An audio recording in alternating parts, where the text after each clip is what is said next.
सभी मार्शल इस वीडियो को ध्यान से सुनो।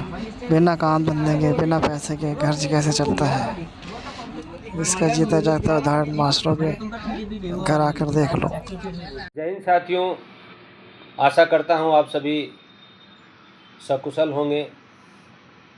रोज़गार नहीं है, बेरोज़गारी के आलम में क्या दशा होता है एक परिवार को, वो मुझसे बेहतर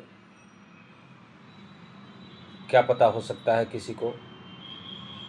मैं अपने सभी साथियों से निवेदन करता हूँ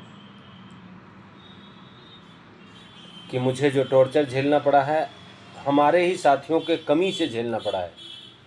हमारे ही अपनों ने आपस में फूट डालकर, अरे ये जो हुक्मरान होते हैं वो किसी के नहीं होते हैं, कब समझ जाओगे। अब तो कम से कम समझ जाओ, साथ नहीं दे सकते तो भीड़ का हिस्सा बन जाओ। इतने सारा 10,000 लोग के परिवार का सवाल है और इसके साथ धोखा कर रहे हो, ऊपर वाले को क्या जवाब दोगे। इंसान हो तो इंसानियत तो हर किसी के दिल में होता है। अगर आप काम कराने के मुहिम में साथ हो हम सबके, तो हम सबके प्लेटफॉर्म पे आके खड़े हो जाओ। परिणाम जो भी होगा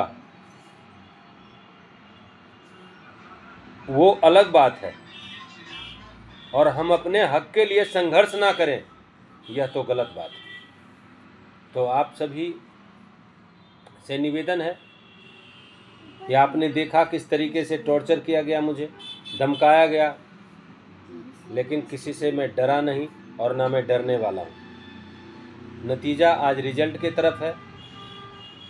तो आप सभी से छोटा सा निवेदन है, स्वच्छ दिल दिमाग, ईमानदार नीति के साथ हमारे इस मुहिम में जुड़ जाइए। सभी एक प्लेटफॉर्म पर आकर मेरी आवाज़ में आवाज़ मिला दीजिए। हम सबको जीत बहुत जल्द हासिल होगी। जैसा कि आपने देखा था, कल मुख्यमंत्री जी ने कह दिया कि विधानसभा सत्र समाप्त होने के बाद आप लोगों से बात करेंगे और आप लोगों का काम करेंगे। चुनाव के दौरान तमाम बातें कही गई जिसका एविडेंस हमारे पास है। हमें किसी बात से घबराने डरने की ज़रूरत नहीं है। हमारा रोज़गार, उन्हें पता है कि इस रोज़गार देना कितना ज़रूरी है। उन्होंने खुद कहा है कि इसके साथ गलत हुआ है, इसे रोज़गार मिलना चाहिए और पक्का रोज़गार मिलना चाहिए, 60 साल तक के रोज़गार मिलना चाहिए। तो हमें डरने और घबराने की कोई ज़रूरत नहीं है। हम सबको सिर्फ एक प्लेटफॉर्म पर खड़ा होकर एक आवाज़ में बात करने की आवश्यकता है, और हमें पूरा विश्वास है कि यह जीत बहुत जल्द सुनिश्चित होगी। उदाहरण के लिए, आप जो यह समझ रहे हैं मैं की राजनीति में लगे हुए हैं, नुकसान के अलावा फ़ायदा नहीं हो सकता है।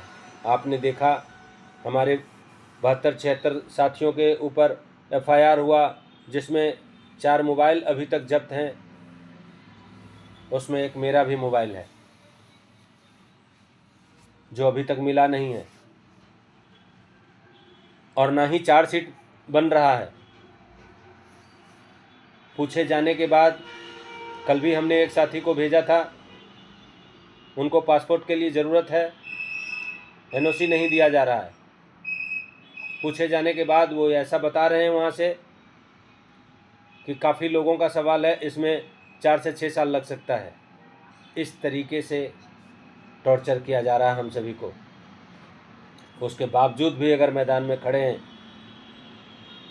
तो निडरता का प्रमाण है। आप लोग से क्या चाहिए? आप लोग रोज़मर्रे की ज़िंदगी चलाने के लिए जैसे कर रहे हैं वैसे करते रहिए, लेकिन रोज़गार की बात है, एक प्लेटफॉर्म पे खड़ा होकर एक आवाज़ में सब मिलके बुलंद आवाज़ में जिस दिन हुंकार भर दोगे, उसी दिन हम सब का बेड़ा पार हो जाएगा। आप सब समझदार साथी हो, विशेष कहने की ज़रूरत नहीं है, विशेष समझाने की ज़रूरत नहीं है। कोई बच्चा नहीं है, खुद की ज़िंदगी सबका है। अपने परिवार की ज़िंदगी से मत खेलो। जितना आपसे हो सकता है उसे सुरक्षित रखो। खुश रहो। जय हिंद।